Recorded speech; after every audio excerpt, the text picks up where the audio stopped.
নমস্কাৰ সকলোকে অবিনাশ শিৱ মন্দিৰলৈ স্বাগতম। আজি আমাৰ মন্দিৰৰ এটা সাকসেস আপোনালোকক শুনাব বিচাৰিছো, যেহেতু এনেকুৱা সমস্যাত বহুত লোক ভুগি থাকে আৰু সেইবাবে ভিডিঅটো বনাব খুজিছো যাতে এনেকুৱা সমস্যা আৰু যদি কাৰবাৰ থাকে আপোনালোক যাতে সাকসেস হয়।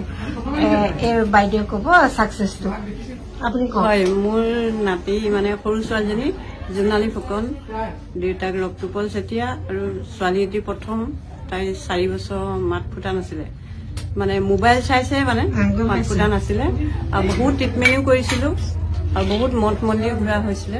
অৱশেষত ইয়াতে নাম শুনিলো মোবাইলতে, আহি শৰাই এখন দিলো। দিয়াৰ পিছত আজি শৰাইখন দিয়া 3-4 মাহ মান হৈছে। 4 মাহ মান শৰাই দিয়া 4 মাহ মান হৈছে। 4 মাহ হোৱাই নাই নেকি, তথাপি 4 দিন মানৰ পাছতে শৰাই দিয়া 4 মাহ হল, কিন্তু মানে শৰাইখন দিয়া 4 দিন মান পিছতে মানে মাত ফুটিলে। কিন্তু ছোৱালীৰ মাত ফুটা নাছিলে, মানে 4 বছৰ 8 মাহলৈকে মাত ফুটা নাছিলে। আৰু তাৰপিছতে ইয়াতে শৰাই ভাগ দি গৈছে, দিয়াৰ পিছতে মাত ফুটিছে। আৰু যিহেতু আৰু লগতে মই এইটো সুবিধাতে আপোনালোকক কওঁ, বাবাকে দেখুৱাই আছো লাইভটো দেই। সকলো এনেকুৱা সৰু সৰু ল'ৰা ছোৱালীবিলাকৰ মাক দেউতাকে কথাষাৰ অলপ শুনিব। যেতিয়া লকডাউন দিছিলে, লকডাউনৰ সময়ত মাক দেউতাক বিলাকে বহুতে, দেউতাক বুলি নকওঁ, মাকৰ ভুল সেইটো দেই, সেইটো মাকৰ ভুল। মাকে কাম কৰিব লাগে কাৰণে সৰু সৰু ল'ৰা ছোৱালীক মোবাইল দিছিলে। আৰু সেই মোবাইলটো তাহাঁতি চাওঁতে চাওঁতে এনেকুৱা হল, তাহাঁতৰ মনোযোগটো মোবাইলত হল। আৰু মনোযোগটো মোবাইলত হোৱাৰ কাৰণে তাহাঁতি মানে কেনেকুৱা হল, তাহাঁতি কথা কব পাহৰিলে, মানুহ যে মাতিব লাগে সেইটো পাহৰিলে, মানুহ যে চাই যে তাহাঁতি কথা কব লাগে সেইটো তাহাঁতি নাজানে। আৰু সেই ল'ৰা ছোৱালীখিনি অত্যন্ত উৎপতীয়া, খুব উৎপতীয়া, মানে ভীষণ ধৰণে উৎপতীয়া। মানে তেওঁলোকে যিবোৰ উৎপাত কৰে মানে অসহ্যকৰ উৎপাত। মানে আমাৰ ইয়ালৈ এনেকুৱা সৰু সৰু বহুত ল'ৰা ছোৱালী আহিছে, তেনেকুৱা কণমানি বহুত আহিছে। দিনাখনৰ পিছদিনাৰ পৰা মোবাইল সেইটোৱে হল মানে কেছটো। সেইকাৰণে আপোনালোক সকলোকে কওঁ যে আপোনালোকৰ ঘৰত যদি সৰু সৰু ল'ৰা ছোৱালী আছে, তেতিয়াহলে আপোনালোকে কোনো কাৰণত মোবাইলৰ অভ্যাসটো নকৰাব। এটা মোবাইলৰ দাম 10,000 পৰা ওপৰত, 12,000, 14,000, 15,000।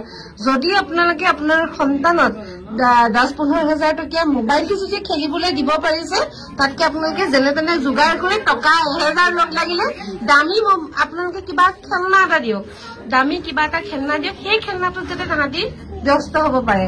আৰু মোবাইল কোনো কাৰণ নিদিব। এই মগদিনা বাবাৰ মন্দিৰতে থাকি আপোনালোকক কৈছো, এনেকুৱা 1-2খন শৰাই নহয়, মানে বহুত কণমানি আহে, লৈ আহে, মাক দেউতাকে কয় যে কথা কব নোৱাৰে, চিধাই সুধো যে মোবাইল চাই নে? হয় বাইদেউ, বহুত ভুল কাম কৰিলে, থেৰাপি দিয়ে, মোবাইল চোৱাৰ পিছত কথা কব নোৱাৰে যে। তাৰপিছত ইয়ালৈ অহাৰ পিছত আমি দিওঁ অকল পদজলকণ আৰু শৰাইখন দিয়ে, আৰু লগতে কেতিয়াবা ৰুদ্ৰাক্ষটো দিওঁ।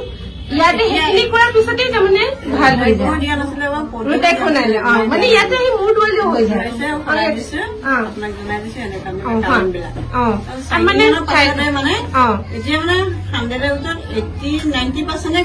খোজ কাঢ়িব নোৱাৰা, তাৰপা কথা কব নোৱাৰে, সকলো সমস্যা ইয়াতে সমাধান হয়।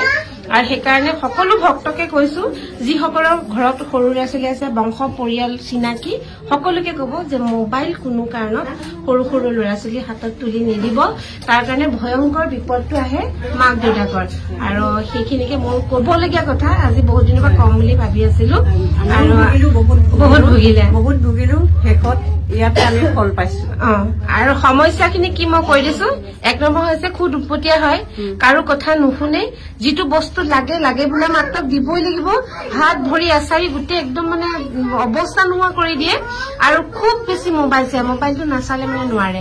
এইকেইটাই সমস্যা হয়। আৰু কথা কবলৈ তেওঁলোকে আচলতে পাহৰি যায়। সেইটো হয়। যি নহওক, আমি কথাখিনি কলো আৰু সকলোৰে মংগল হওক তাৰে কামনা কৰিছো। আজিৰ কাৰণে ভিডিঅ'টো সামৰিছো। ধন্যবাদ।